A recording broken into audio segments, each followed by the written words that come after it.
And happy Wednesday to everybody out there. Happy Wednesday to gentlemen.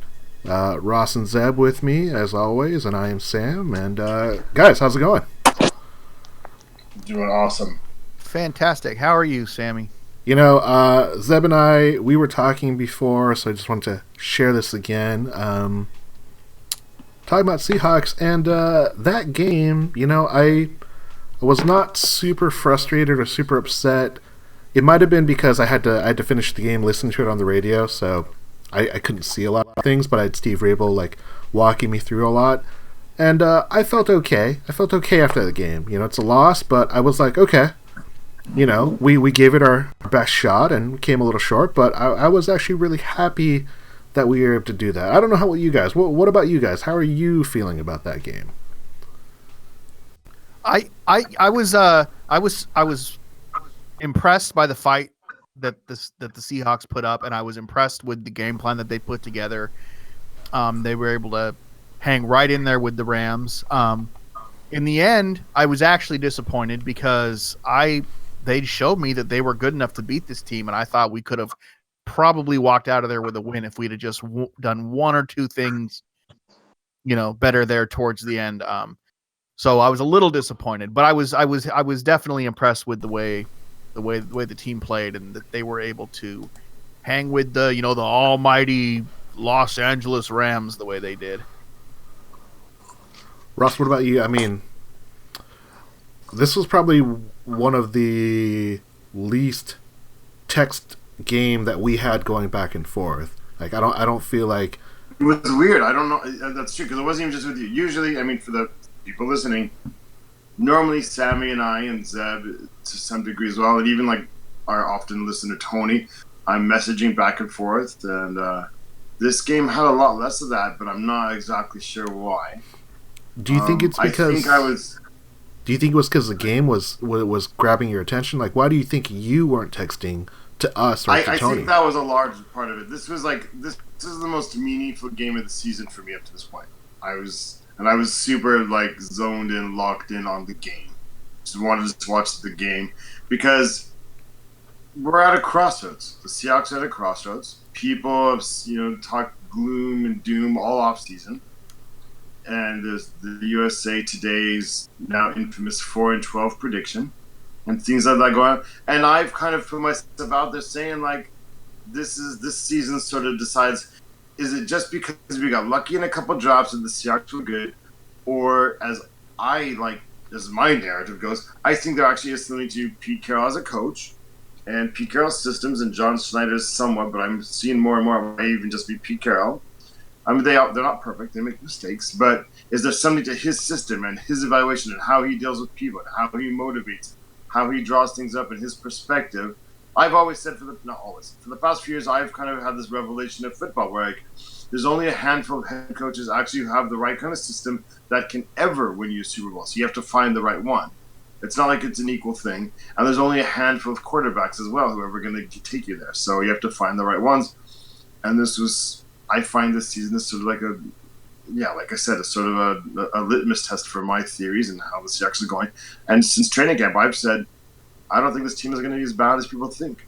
And this was a good measure. And I felt like I felt validated.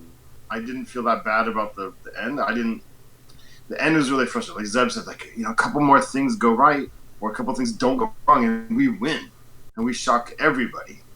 And that would have been super, super awesome.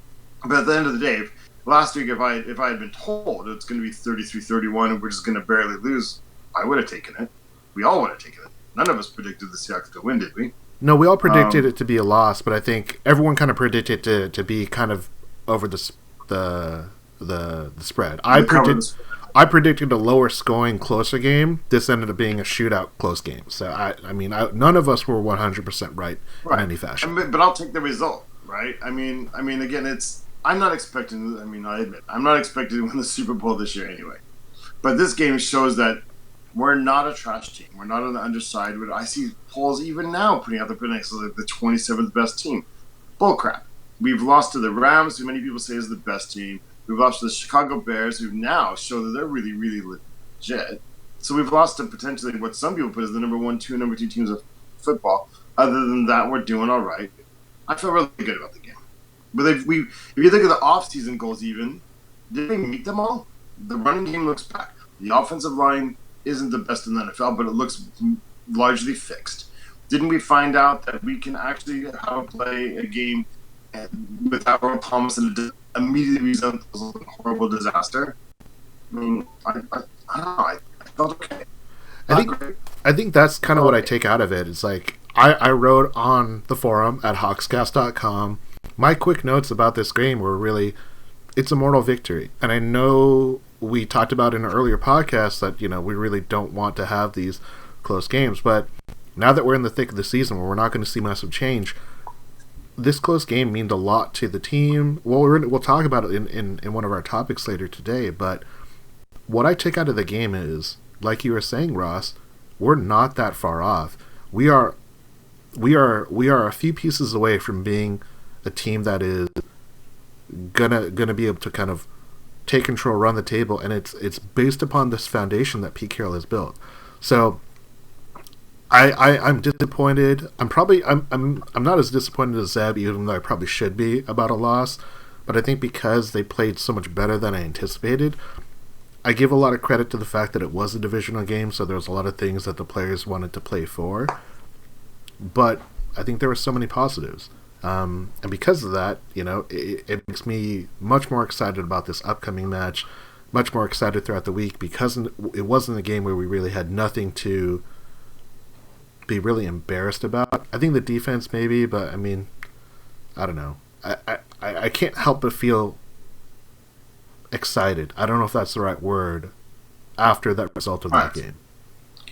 The fourth quarter defense kind of let me down, if I'm completely honest, because I was one of the few messages I had said, I think he was like, how few points we'd given up, and how many points we were able to score on them, and then the fourth quarter got away from us a little bit. But that's a hard team to hang with for four quarters. I mean, they're, like we said last week, they went out and bought every worthwhile free agent. They were like the Yankees this past offseason, right?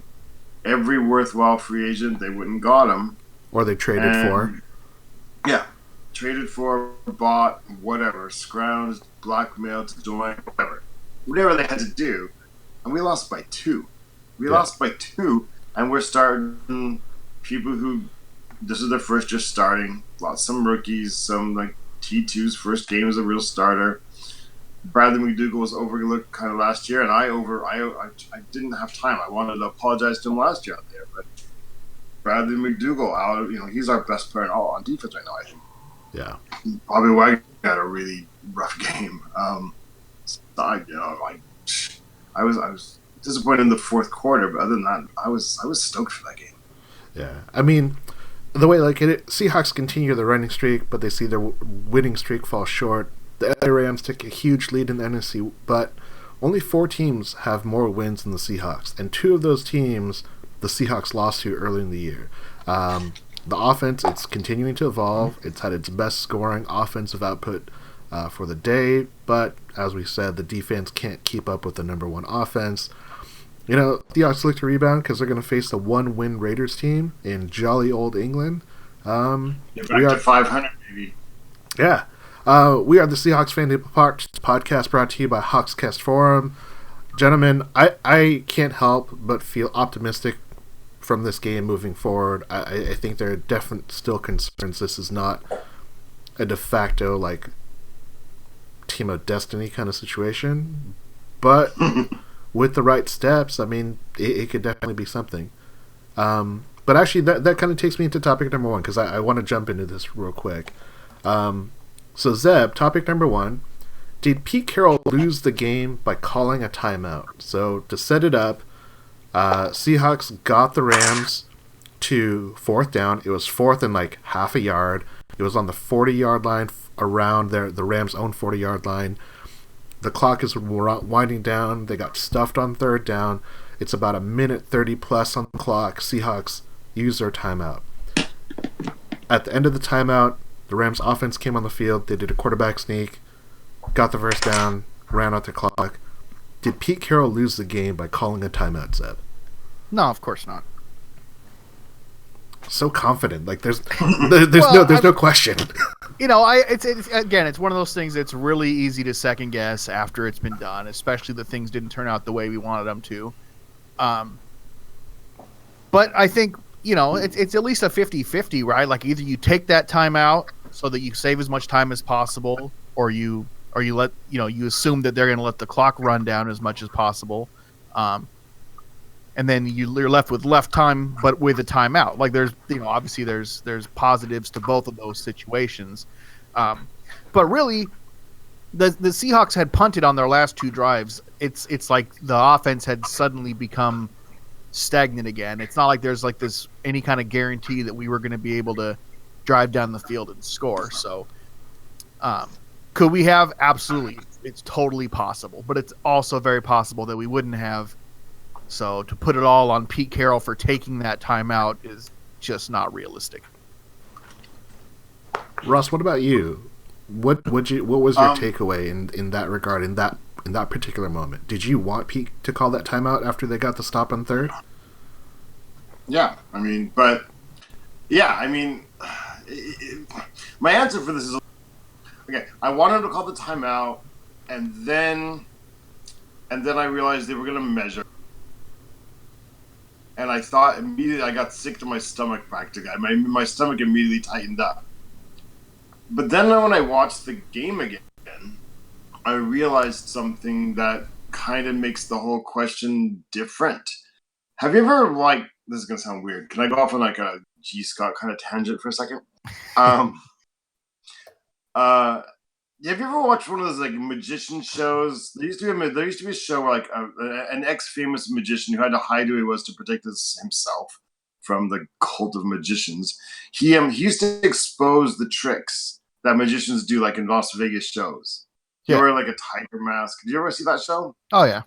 And then so many of the shows you find out that a lot of them, like especially the guys who perform on TV, it's merely because of the camera angles that they show you, or like what you can and cannot see based on your angles and your viewpoint, right? So I feel like this question comes up because all fooled. And if you go watch it again, you'll see what I'm talking about. It looks like the Ram offense goes off the field and the punting team comes all field, right? And then they measure the timeout, and then the punting team goes off the field and the offense goes back on. We think that because that's what the camera cuts and angles showed us. Like what the camera, when they cut with the views and stuff, the camera like goes over and shows Heckler coming on, and then it cuts, and then you see Goff walking towards the sideline. So your brain tells you that they've switched, right? Then you watch it again and you notice, and then you talk to people who were at the game, and then you listen to their interviews, and then you notice. This is why Pete Carroll was confused with the question himself when he was asked about it. Goff never went off the field. It was never like we think. It was never that the punting team fully came on and was all set to go, and the offense has already 100% been pulled off. Like the punting team was ready and had started heading out, but Goff never went off the field. It was never like a completely set thing. It makes it feel like the timeout changed their mind, but the timeout didn't change their mind. I don't know. So, yeah, I feel like the whole debate's an illusion. They were going to go that you have to call the timeout there. If we had 3 timeouts earlier, it would have changed the whole thing, but whatever. But you had to call it there. You have to. You don't get to know after the game what's going to happen. Then you get to decide. Right. So I think a huge component of why I am so much comfortable with how this game played out is because I was listening to a majority of it on the radio. I had a couple family things that I wanted to make time for. Old school. So I was doing an old school. I was listening to Steve Rabel. I was listening to Dave Wyman, and You got a transistor radio? Yeah, pretty much. I had to call my CB radio friend to come in and make sure I could get the feed. But I definitely feel like because there's a lot of things that I didn't see that would change my perception, I was only being told what was going on. I was only able to ingest what I could see. I didn't have my phone up. I was driving, so I couldn't verify against Twitter. So I didn't see that huge hey, they should have done this or they should have done that. It's no, if I'm in that situation, and I think this is, again, one of the differences of Sean McVay is he knew that he wanted to win this game. He wanted that first down. He was going to do everything he could to get it, because if I'm a head coach, I don't want to give Russell Wilson a chance. I don't care if he's got 10 yards to go or 80 yards to go. I don't want to give him that opportunity because we've seen him do it before. Why? What's the NFL set up now as well? I mean, like, yeah, the NFL set up so if somebody gets a thing and they only need a field goal, they're going to, like, you don't want to, like, take a 2-point lead with a minute and a half to go. You don't want to do it. That means you're going to lose. Yeah, so I think because of the way that I ended up ingesting this game, I did not feel like that was Pete's fault, because it was entirely like what you do from a coaching perspective. If you have that timeout, you use it because you need you want to have as much time on the clock as possible. People try and argue that if they didn't call the timeout, they would have just they would have punted, which I don't believe, because it's not true. Even if the punting team had stayed out, did anybody think they were really going to punt it? It would have been a fake. Well, that's the thing. Like, the whole time that any time that I was listening to the game beforehand or I was watching it, any time the punting team came out, I was like, oh, you gotta watch.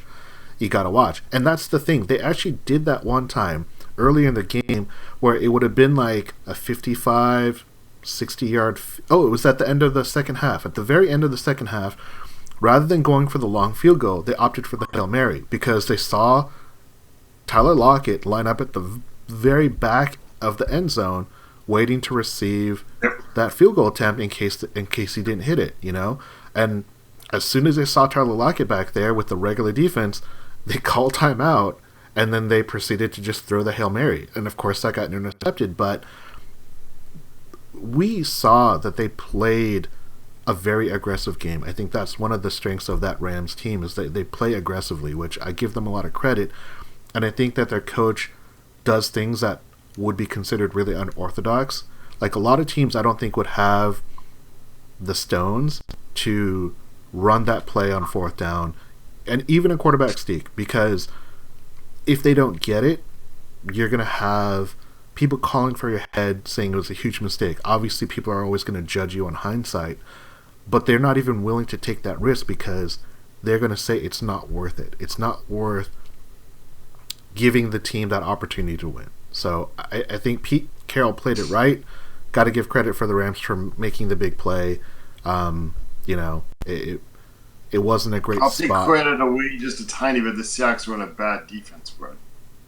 Yeah. I would. That again, I didn't see it, so like it's 6 inches, and it's going to be a quarterback sneak, and like at the A gaps, they still had Wagner and I forget, they put in 2 linebackers. They didn't bring any defensive linemen. Yeah. Real quick, just as we were talking, like, if the Rams had stayed in punting formation, do we think they're really going to punt? If I asked you what the Rams punter's career passing rating is, what would you guess? I just looked it up. 130. High. It's high. It's 105.5. All right. He's got 16 passing attempts. He's got 1 passing touchdown in his career. His longest pass is only 21 yards. How could that be right? How could that be a touchdown? Oh my God, he must have thrown it in a normal situation, not even a fake. Wow. So this guy's actually said he's even played quarterback in a regular season game in a real situation. Jesus. Hey, he's from Bothell, Washington. Johnny Hecker. Where's Bothell? Bothell? It's north of Seattle. Like Everett or something? Yeah, so it's right on the north end of the lake. Yeah. Okay. So it's like 2. It's before Everett, but it's the city before Everett, essentially. All right. Let's play Puget Sound geography. Yeah. It's like a million little towns. Yes. Yeah, but that's like Kenmore and Briar and Lake Forest Park, and there's all kind of nonsense up there. Then you start going down, and then you're into like Juanita, and then Kirkland and Bellevue, and the east side, and all that. CE. And then if you go further north, then you get into like Woodinville, and that's wine country. Wine country. Actually, you got to kind of go northeast, I guess. All right, that'll be on our next podcast. We're gonna do it remote. We're gonna do it remote. We're gonna find a like a winery. little hamlet each week. A little quiz, a little pop quiz. Where is Puyallup? So, real quick question. I just want everyone's quick thoughts on this. Why do you think people are saying that is on Pete Carroll? Obviously, there are a lot of things that you could say the reason why they lost that game. But why do you think in that instance, that timeout was such a big deal for fans? Because it's an easy way to blame somebody for something, and it sticks out after the fact as a thing that could have been done, a very easy thing that could have been done easily, very differently. It's just people love to have a thing to blame, and it sticks out like a sore thumb in the things you can blame this game on. Yeah, I think that's 60% of it, and 40% of it is the worm has pretty much turned. Like the people are now against Pete Carroll, and I think if you were like a social psychologist, you'd say people are kind of lashing out. A lot of people's favorites are gone now. A lot of the favorites we've had over the past 6, 7, and 8 years are gone, and people are hurt, and people are mad because we're fundamentally emotional people, and so logically we can't blame those things on Pete because we know, but we're hurt and we're mad, and because Richard Sherman's on the team and whatever. Earl Thomas is now gone. He got screwed, and Cam Chance is gone, and whatever. And so people are mad. So now people hate Pete Carroll all of a sudden, even though like last year we didn't make the playoffs, we were still a winning team. The right kicker were in the playoffs, but whatever. And this year we've had a really hard schedule in hindsight, and so we're a little under 500. But people hate Pete Carroll, and then he's been famous for not really being really good with the clock, right? That's not his strong point. And so people just pick up on it. It's an easy, like Zeb said, it's an easy thing, and it's lashing out because of psychological pain. Because people are mad, and people are spoiled, and that makes Seahawks tickets cheaper now. So, whatever. They're more accessible, man. Where you can find them. Yeah, but I think that's part of it. Don't you think? Like people are just kind of mad? They wanted that team to last forever, and it's gone, and they don't have the patience to rebuild. I think what it is people don't understand like how special the Seahawks were for that 4+ year period. I think that's what it kind of comes down to, and the only people you can take it out on right now it's Pete Carroll, because for the most part people haven't turned on Russell Wilson yet because he's still performing at a high level, but the head coach, I would put it slightly different for me. Not just like people don't appreciate how good they were. I don't think people appreciate slightly different perspective. It might be something like I'm playing with words, but people don't understand like how hard football is and how hard it is to be good and how hard it is to win. Right. Like all those teams, the Browns that we laughed at forever and whoever laughing stock this year, those teams actually like if you lined up those players like on a playground and they were just playing, there's like a handful of people in the world who could tell the difference, man. They're all really, really good. Those really bad teams, they're still really, really, really good. Right. You take the 5 best players from the Browns, swap them with the 5 best players of another team. That team's not winning any more games just because their top 5 got changed over. Yeah. There are other reasons why that team's not good. There's so much that goes into it. And I don't think every year when I see when you see every year when people see the lineups, they go like, well, this team beat that team and that team beat that team, so that team's better than that team. Like that's just not how it works. It's not straight algebra. It's not. Right. There's no simple algorithm. Football's really hard. It's really complex. That's why I get mad these days. My target is PFF, right? Like this advanced metrics that you don't even know what you're talking about. All I like is when they put Seahawks on Twitter and say like, "Hey, this guy had a high score." I'm like, retweet, like that tweet. I don't know what it means, but they got a high grade. Yeah, great. That's all. No idea. Success, like the blocking success. Now it's you don't know what his assignment was. He might have blocked the guy in front of him and blocked him well, but that might not even have been the guy he was supposed to get. So you don't know. Yeah, well, let's talk about number 2 because it's going to take us to a different avenue to talk about football. And Ross, this was a really good topic for you. So topic number 2: are the London games good for the NFL for the fans? You have been to a lot of games, not only in Seattle but in other places. I don't think you've been to a game in London. I have not. But I really thought about long and hard about this one. In regards to like the NFL and the Seahawks, is this good? Is this a good thing that they're playing these games?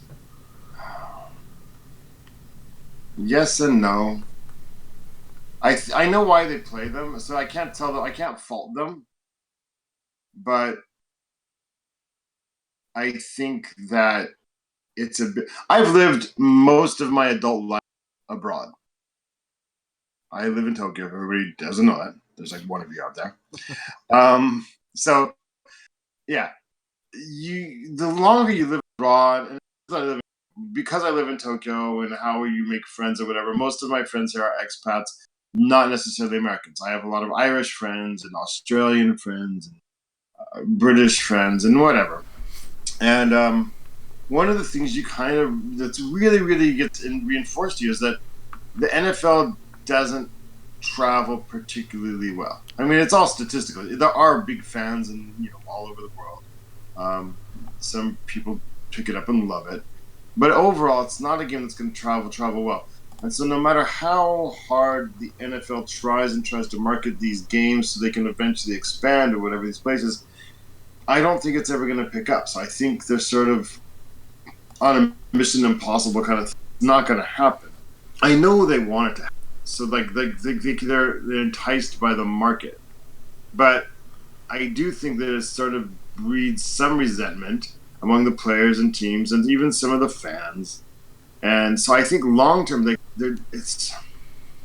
keep trying to make all these smart business decisions, but what they don't realize is that sports is a special kind of business, and so sometimes those things can long term hurt you. I think the NFL's actually at this point opened up the door. If there was a billionaire out there to make you'd have to be a billionaire to make a rival league. All these things all combine up. But it's kind of they've opened the door for a rival league to form up.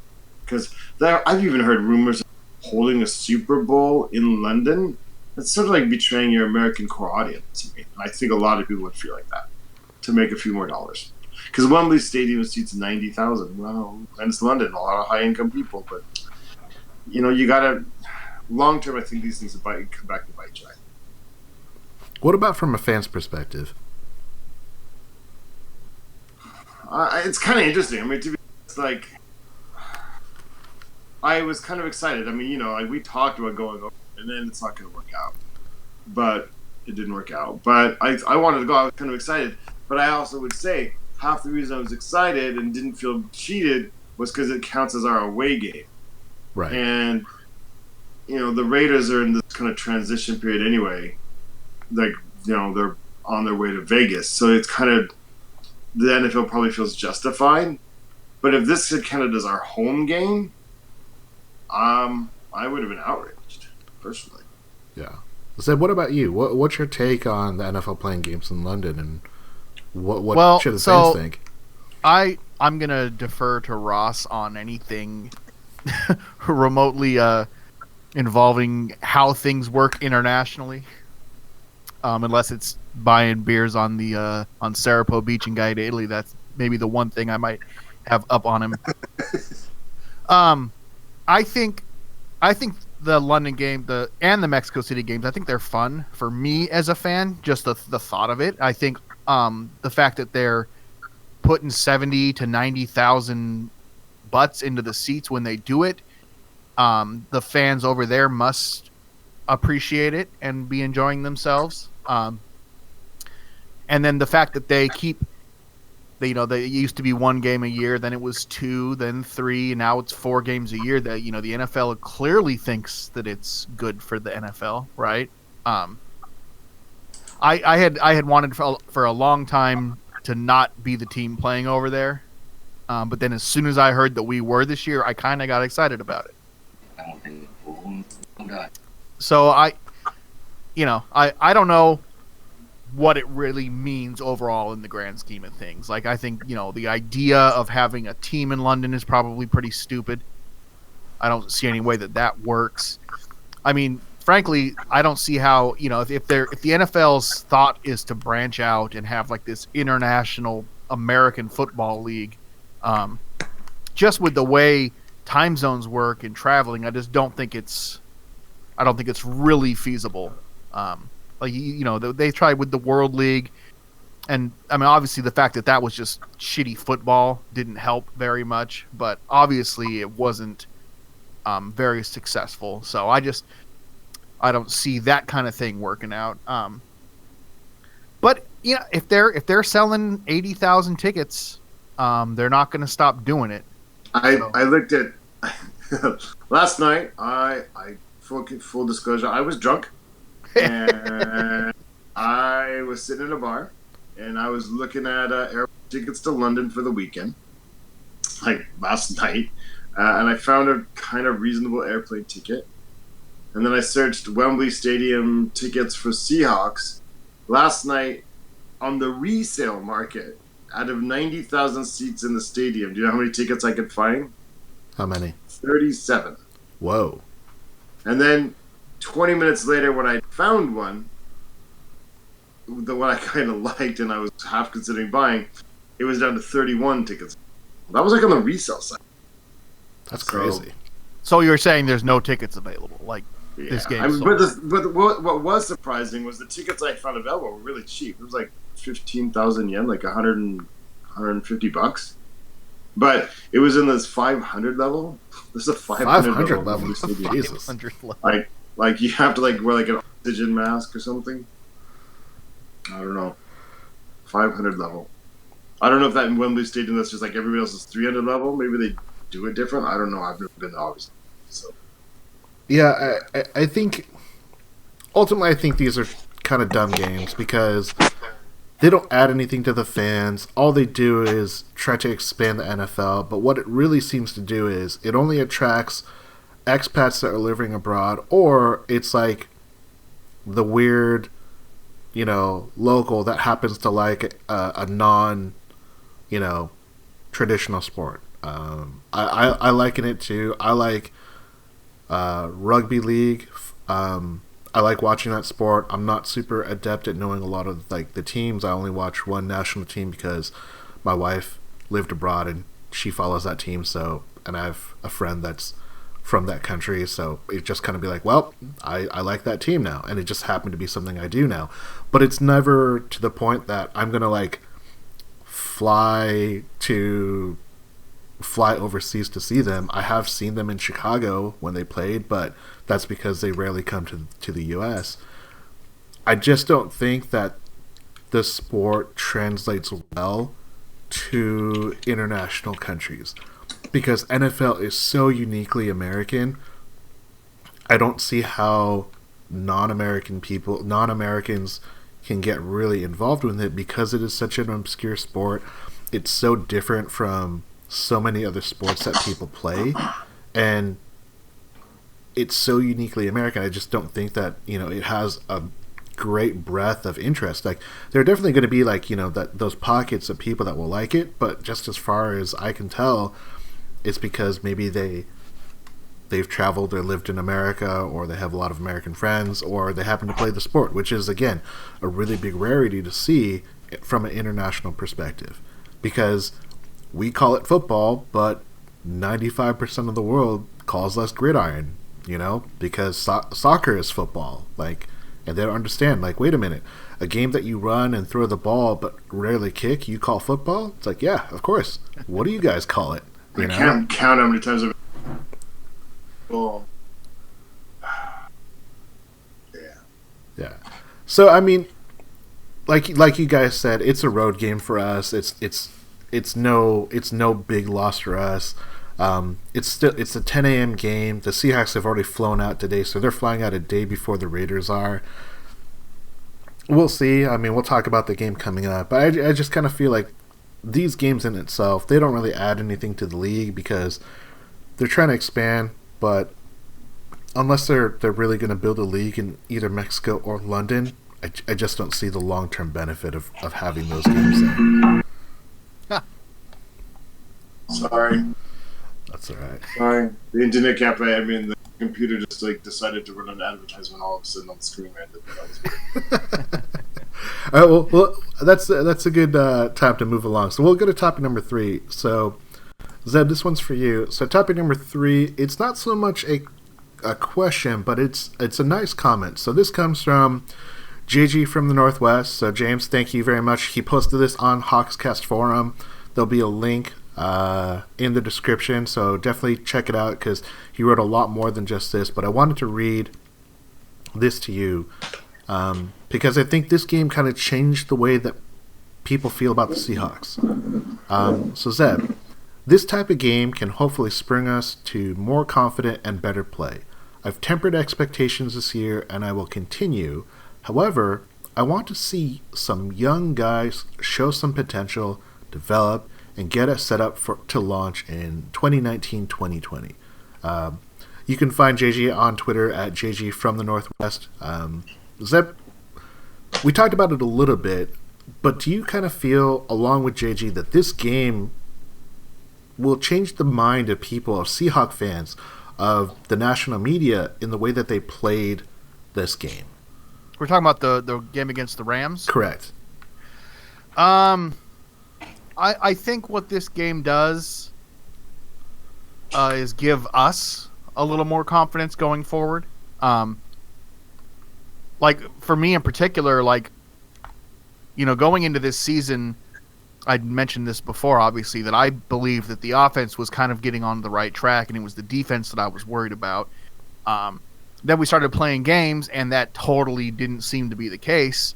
But now that we're getting into it a little bit, it's kind of turning out that way, at least at this point in the season, where the offense seems to be kind of finding its rhythm. We're seeing, 3 games in a row now with 100-plus rushing yards. First time we've done that since, I don't know what they said, 2012 or something like that. That's probably not accurate, but it has been a while. And then, we see the defense kind of not being able to hold the lead and falling apart a little bit in the fourth quarter, and that's kind of where I expected this team to be this season. So, yeah, I think it's a kind of a confidence builder for us and hopefully for the team. As far as the national media goes, and that I don't think they don't care. Like, I kind of was expecting to hear a little bit on Monday about how, people being like pleasantly surprised at how well the Seahawks played, and that maybe they've got a chance at making the playoffs this year. But the narrative was totally, look how great the Rams still are. You know what I mean? Every highlight was Gurley's touchdowns and the first down at the end. Very little about what the Seahawks were actually able to do and the fact that they were able to make it a game. So I don't see the kind of national opinion of the Seahawks changing unless we put a serious string of wins together. Until then, I feel like we're an afterthought this season at this point so far. So, but yeah, it should be. I hope that it's a springboard for the team, showing what we're able to do, and that they'll just grow from here, gain confidence, and be able to. And I think going into this game against the Raiders in London, I think it's kind of a perfect game to I don't know, maybe the Raiders defense is wide open at this point. We should be able to put up yards and points on them. So it wouldn't surprise me at all to see the Seahawks come out fired up after the way they played last weekend and put a really good game together. Ross, what about you? Do you look at this type of a game where the Seahawks go really toe-to-toe with the de facto number 1 team in the league and look not only towards this year but towards the future? I feel like it wasn't so many regular season games ago that it was 42-7 and we lost. And that wasn't a 9-7 season. And this time we lost by 2. And it was really close, and we had we could have won it. I have a bit of an overactive imagination, so I feel like this is one of those games like sort of visualize like after the game. None of the players really says it because it is a loss. A loss is a loss is a loss. There's a lot of mantras about being happy with moral victories that nobody wants to be labeled as such. But I feel like it's a game that everybody in the room just kind of looks at each other, no words exchanged. But they all know what they're thinking. Like, you know what? We had that. We're not what people say. We're not done. We are. This is a reboot. This isn't like Pete Carroll on his way out. This isn't the Seahawks on the way out. This isn't the Seahawks reverting to form, and we're going to be like 1992. I do see it as something like the locker room just looks to the ground, pulls together and says, you know what? Everybody here actually did their job. The defense had some letdown late. Offense wasn't perfect. They had some letdown late too. But we were in it. And sometimes there are a few cases. I'm like one of those people who emphasizes winning. I admit I'm pretty competitive. But there are a few cases in life, and sometimes they come up that it matters. You just went the distance. And sometimes that is kind of good enough, and it's something you can grow off of. And I think hopefully this is one of those cases. When they walk into Wembley Stadium on Sunday, they're all going to know what they did against Rams last week. They know what they should be able to do then against the Raiders this week. I was a little bit surprised even that Zeb mentioned that kind of not changing the media's mind. In my naivety, I expected after the game I went to sleep because of the time difference. But when I woke up, I thought like all the press coverage was going to say stuff like how close the Seahawks played the Rams and wow, the Seahawks came up just short, but they're kind of back. And none of it was like that. It was like, oh yeah, the Rams beat the Seahawks, of course. Right. Well, but that's not what you said was going to happen. You said we were going to lose by 7 or more. I saw predictions like by legit people said 42-21. And none of that happened.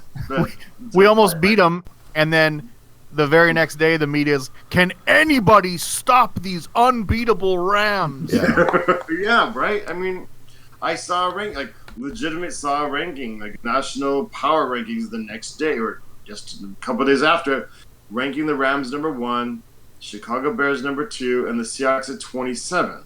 Like what? How if we were within 2 points of the Rams and we were within 7 points of the Bears, how are we number 27? Yeah. Like, come on. I mean, I'm not even saying we're a top 10 team. We're not. But you know what? We're getting better week by week. That was the first game P2 ever started. I think that's the thing. That's the thing about this whole thing. So to JG's point, yes, this type of game means a lot to not only the team this year, but for the team for the future. You have so many young guys that are on this team, that are playing, that are making impacts. You have veterans that will still be on this team next year. You look at Trey Flowers. You look at Tedrick Thompson. You look at Shaquille Griffin. Moore. You look at David Moore. You look at Tyler Lockett. I mean, there are so many guys that are going to be on this roster for not only next year but for the future that really had huge impacts.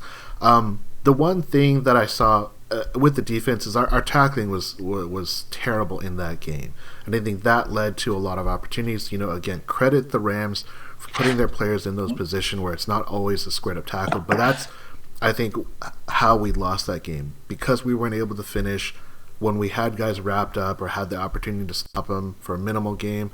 We let them squeak out.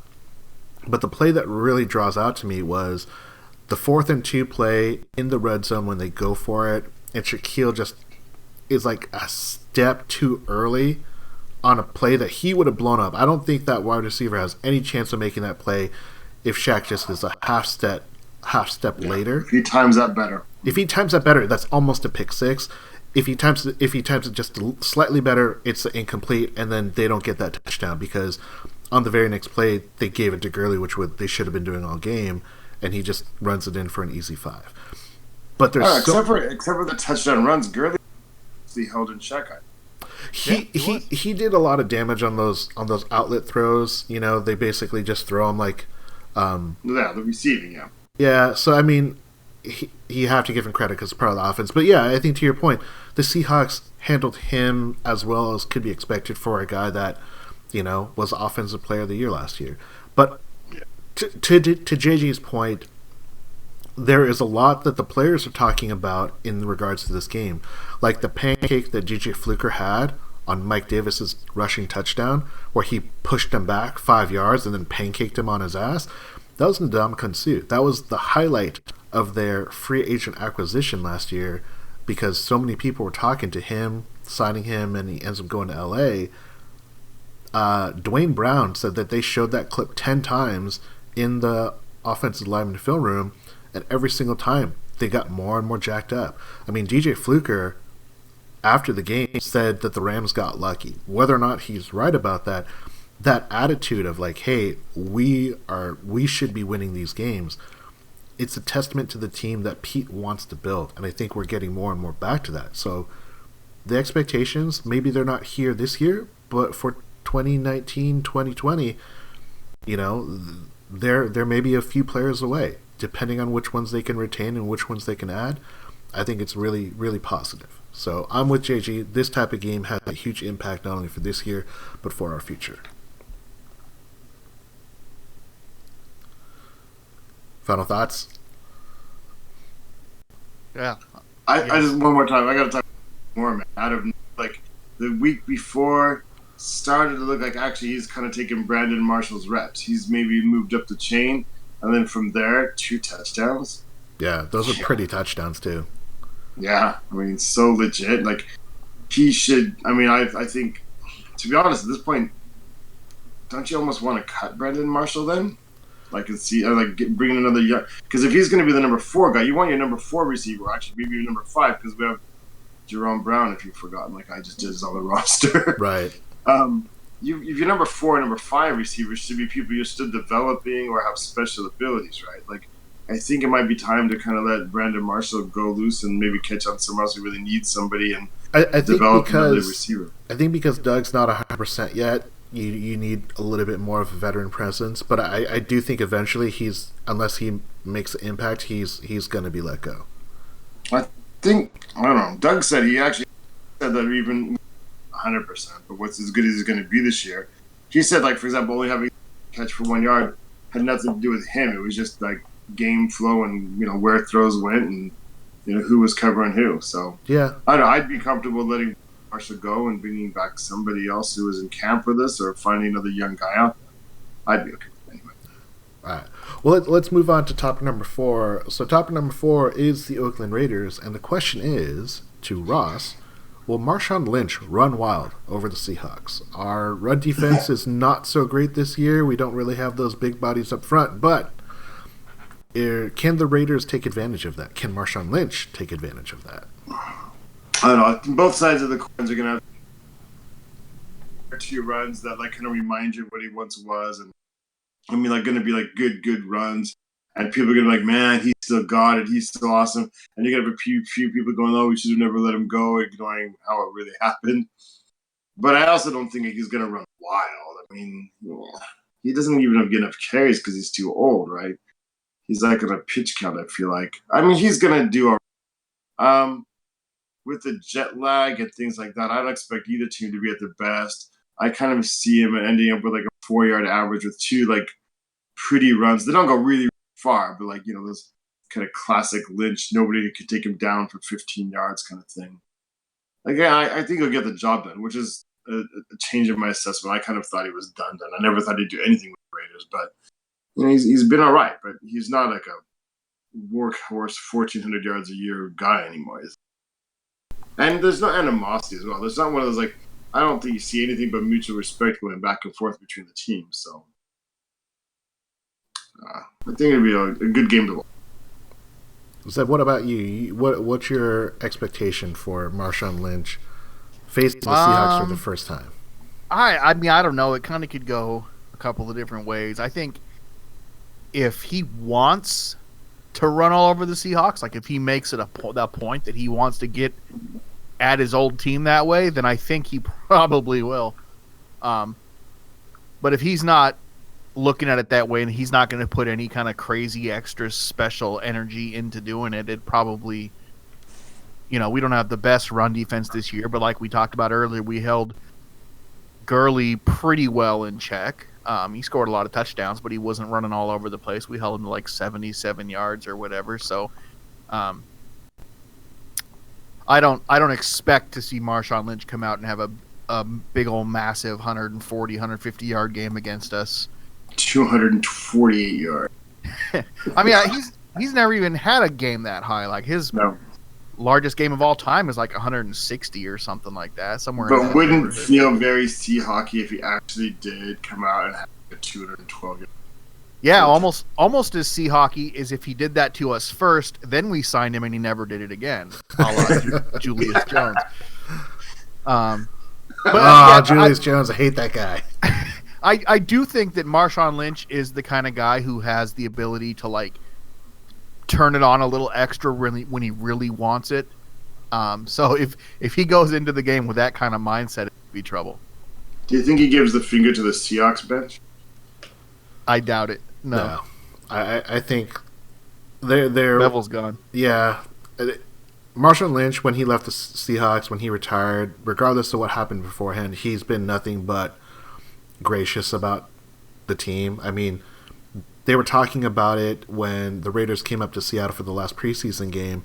Marshawn Lynch was giving some dude in a hoodie, like a noogie, holding him in a headlock, like pretend punching him, and they found out it was John Schneider. I mean, who does that to the GM? Unless, like, what GM would allow themselves to be put in a headlock by a former player?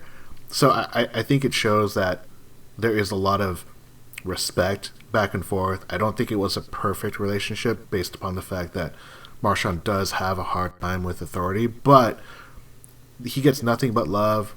A lot of the reporters, a lot of the players have said nothing but great things, and a lot of them are saying, like, hey, I'm really excited to see Marshawn play the Seahawks. It's almost as if, like, everyone has Marshawn on their fantasy team and they're playing the Seahawks. They're like, I want you to do well, but not well enough to hurt me or my team to lose. Like, they're willing to say, like, oh, Marshawn, you score, a touchdown and get 100 yards. As long as the Seahawks win, we want both. That's what I kind of get the feeling. I don't know if Marshawn is going to run wild because this Oakland team seems really flawed.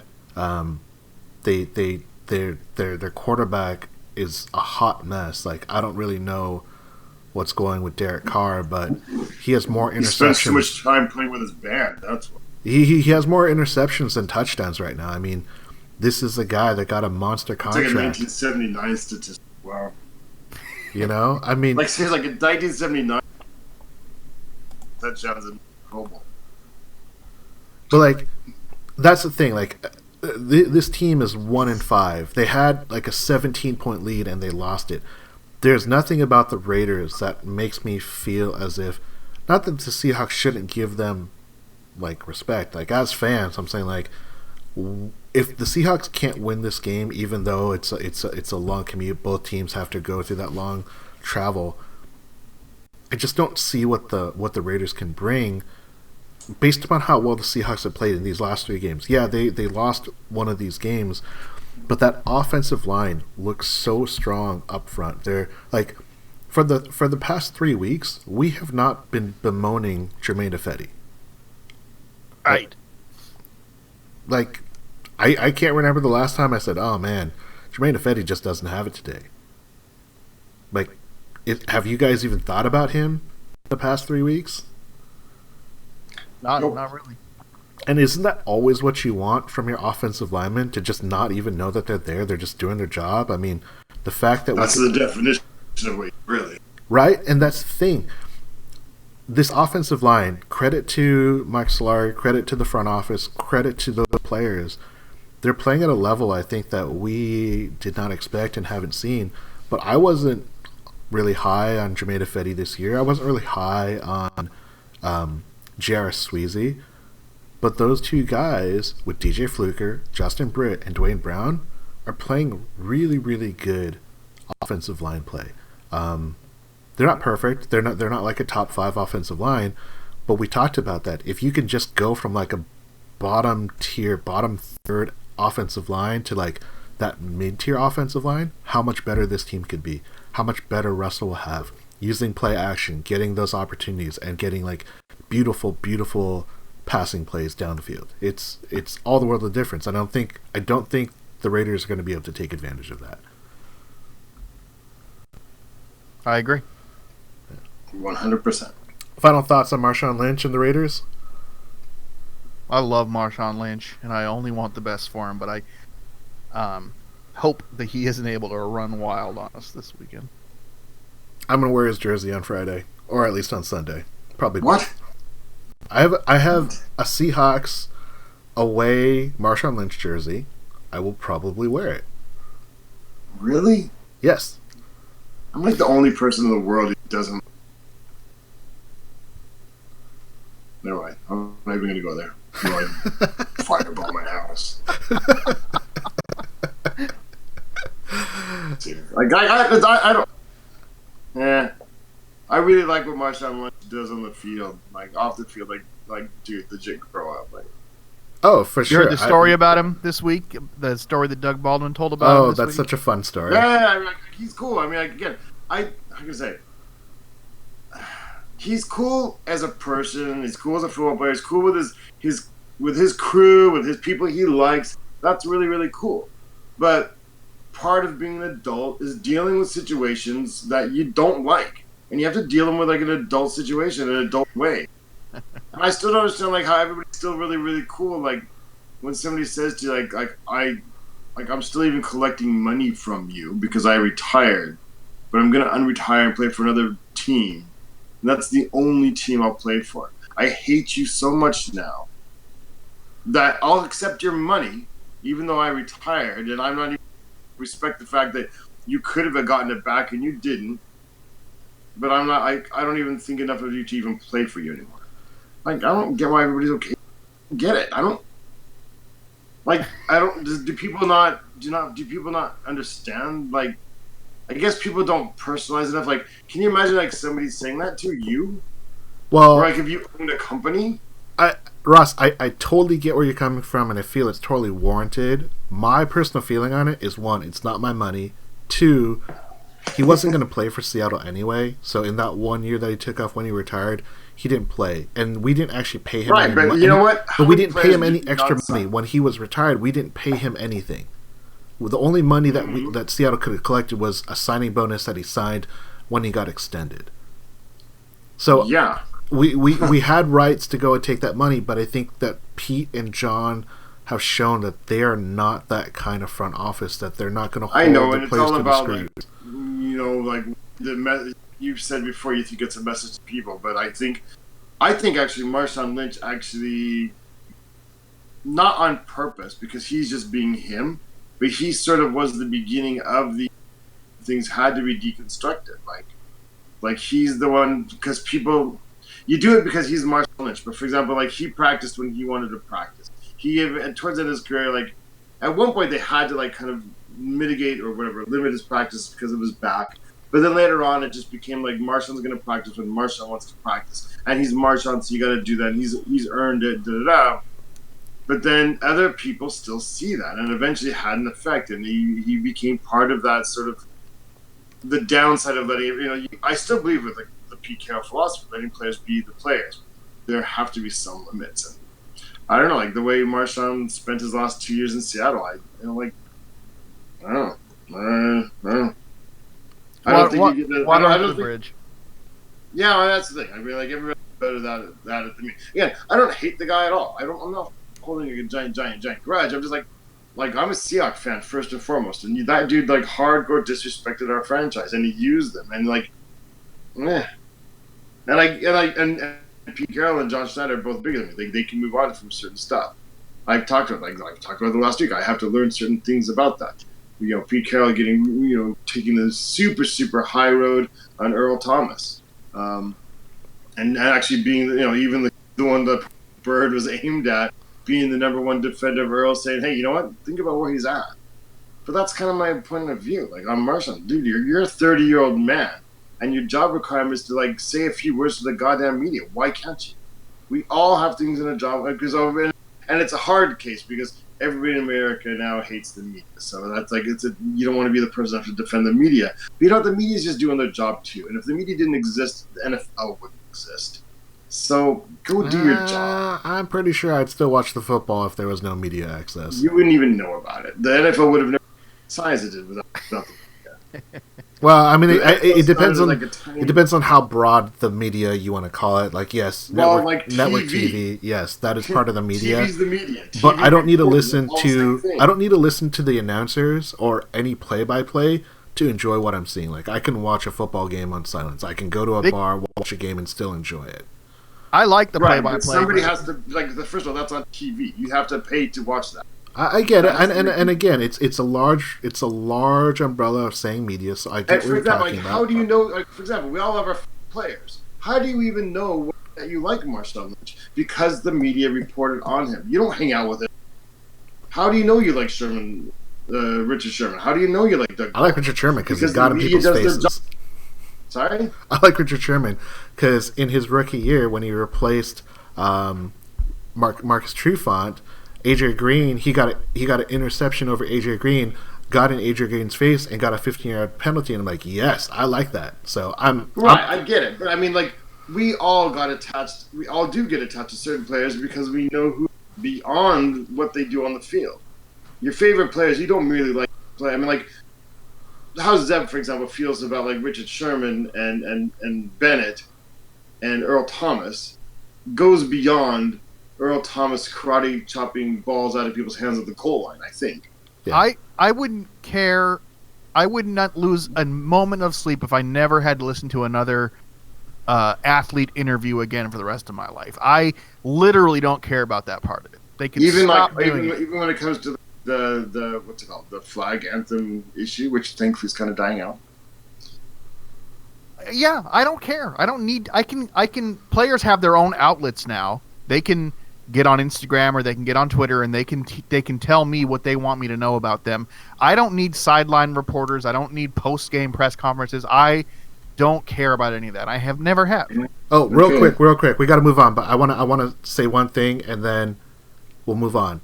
Ross, I think the one thing I remember about us talking during the game was the sideline reporter on the broadcast was terrible. if that's the kind of media access we're talking about, then kiss it all goodbye, because that was terrible. But we got to move on because we got a timeline here. So those are our topics, but we're going to get into our predictions real quick. So I'm going to hit Zeb off with all of these first, just because Zeb's a wonderful gentleman and I respect him. So I respect Ross too, but I think last week he got his first attempts. So, Zeb, I'm going to hit you up first with our predictions. Final score, Seahawks versus Raiders. Seahawks 34, Raiders 23. Nice. Ross. 31-10. 31-10. Woo! Oh, man. You guys are on the 30 burger. I'm going to go 28. I'm going to go a little bit under. I'm going to price this right you in the opposite way. We're going to go 28-15. It's just going to be a bunch of desperate kicking attempts. You know, really, really please those football fans. Like, hey, we're going to show you how to kick a ball. Kicker for your fantasy team. Who is going to have more rushing yards, Chris Carson or Marshawn Lynch, Zeb? Chris Carson. Ross? Lynch, because I think game flow goes to Penny a little bit. To Davis. I think it's possible. It's been a two-headed monster in these games, but yeah, I'm gonna say with Chris Carson because that guy's been playing amazing in 2 of the past 3 weeks. I hope he stays healthy this whole year because he really brings, I think, what we saw in Marshawn Lynch. You know, this ability to fight through that first contact and just really, really push through. So I'm really excited about that. This is kind of a sore spot, but Zeb, are they going to play a Super Bowl 49 turnover play because Marshawn Lynch? Yes or no? Yeah, probably. Ross? I don't understand the question. So, are they going to show it? Are they going to mention it or show it? They're going to show it. Oh my God. 11 times? They'll show it twice and they'll bring it up at least 11 times. Okay.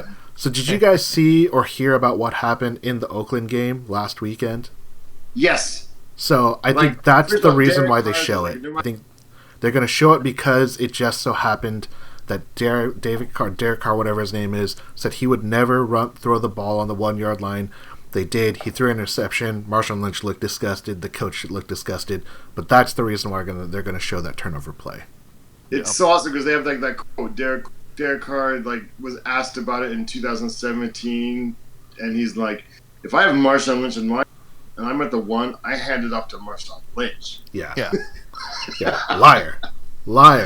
Hypocrite. Over under. Doug Baldwin targets 5.5. Zeb. God, that's a tough one. I'm gonna say over. I'll say he gets 6. All right, Ross. Over under 5.5. Under. I think Doug, I know he only got one catch, and he said it was part of the flow, but he needs to get involved. We really need to see what he can do for the rest of this year. He has to get over 6 targets in this game. Doesn't have to catch them all, but he has to be the someone that Russell is looking for. All right, over under number of times London Calling by the Clash is played, 1.5. God, if it was by Is that if it was by Green Day, it'd be, because Green Day is from Oakland and Derek Carr plays lead singer for them. I don't know. 2 times over, I guess. okay? Ross, I think it's gonna be. I don't think. Wait, what channel is that broadcast on? I think it's going to be broadcast on Fox. Okay, then it'll be over. Okay. Fox is kind of the cool channel, except for news, right? If it was like NBC, like they wouldn't even think, it would never even come to their mind to do it. Yeah, they're not smart enough. I kind of feel like London Calling is one of those songs that because it just they only play like that one snippet, but people don't know what the actual song's about, so they don't really realize like why the song is called London. It's kind of like Fortunate Son. People don't know the lyrics. They just like talk about that one line about some folks are born to raise the flag, ooh, that red, white, and blue. The following line is, it ain't me, but people don't seem to care. So I think it's going to play... I have no idea what you're talking about. I'll tell you that later. I think they're going to play the song probably about twice, because it says London Calling, and it's a game being played in London. I feel like it's going to be like the go-to song when they go to commercial. Yeah. They're going to play it a couple times. All right, last prediction. Over under, the number of times Seahawks can be heard on the broadcast, half. Yeah, at least one time, so over for sure. Yeah, way over. Like, it's not like Oakland fans travel. There's no bus station that goes from Oakland to London. Yeah, I just said that. I'm going to say under because I don't know how many Seahawks fans are going out there. I don't personally know anyone, but I'm sure there are a lot of fans that are going. But it'll be interesting to see. Is Maddie going? We invited Maddie to come. It is quite early for him, but he couldn't make it. But we'll ask him and we'll see what he says. Maybe he is going to that game and we'll get some good insight from him. Should have gone to the game. If you had one more drink, you might have done it. Well, like I said, I'm going to this. I'll be over for everybody who listens and wants to meet up for a drink. I'm over to Seattle again on the 19th, and so I had a choice. I could either make it a really, really long trip and add that in the front of it, or be like a good human being and a good boss and everything else and not do it. So I didn't do it, but like you said, one more tequila tonic and I was there. Can we just mention that Chris Warren's son, is that his son, is on the Oakland Raiders? Yeah, he's badass too. Yeah? Does he wear his number? 34? Chris Warren was 34. He was 34. Chris Warren, I think, I want to say Chris Warren was a 40. No, he's 32. 42, yeah. 42. So he doesn't get his number, but Chris Warren the third. Chris Warren was 32, not 42. 42. 42? I think it was 42. Yeah, 32 Chris Warren was done. Right. Derek Fenner was 44. John L. Williams was 32. Oh, okay. My bad. Yeah. Shows my knowledge. Also, if you happen to look at the Raiders roster, they've got this guy named Obi Melifonwu. He's a safety, 6'3", 224 pounds, total Seahawk type of guy. We should get him. But his neck looks like a neck injury waiting to happen. It's about 6 inches long. Merton Hanks. Seriously. Yeah, it's a serious Merton Hanks kind of type of neck. But like his stats, 6'3", 224. He's only 24 years old out of Connecticut. We should go grab that dude. Tuba Rubin is on, by the way. Oh. Yeah. If you're looking for like ex-Seahawks. Jordy Nelson, I'm looking forward to playing. Like Martavius Bryant's over there playing with them. Are there any other ex-Seahawks on that team? Bruce Irvin. Oh, that's right. They have a lot of. John Gruden John Gruden say said he wants more ex-Seahawks. Yeah, that's exactly what he said. I wish we had more ex-Seahawks. Yeah, doesn't bode well for the current team that he has, but yeah. Clinton McDonald, actually. Clinton McDonald's on the team. Hey, another guy. Holy moly. And gentlemen, Derek that is our Did he have a podcast. coffee with yellow? There you go. I just think it's kind of fun to see. Like, I think that should be a regular thing. Like, see our connections. Anyway. Gentlemen, Cool. shout-outs. Ross, any shout-outs for the week? Shout out to all my opponents in fantasy football for letting me go undefeated so far. Thank you. Boo. I'm trying to be gracious, but still rubbing it in at the same time. Nice work. Humble brag. Yeah. Shout out to Derek Carr's 14.8 red zone QBR this year. Nice. Nice. Well done, sir. You could literally throw the ball into the ground 10 times and still have a higher quarterback rating than that. Exactly. Shout out to JG from the Northwest for the great comment on Hawkscast.com for our Hawkscast Corner. Shout out to Ross and Zeb for always being wonderful people to join us. Shout out to Maddie, who's probably sleeping, but we will hound him because he said maybe he would pair, so maybe we'll get him another time. Check us out at Seahawks FanTable on Facebook. Look for us at Seahawk on Twitter at Seahawks Podcast or our forum, Seahawks Forum, or go to Hawkscast.com. We are the Seahawks FanTable Podcast. I'm Sam, there, Zeb, and Ross, and go Hawks. Go Hawks.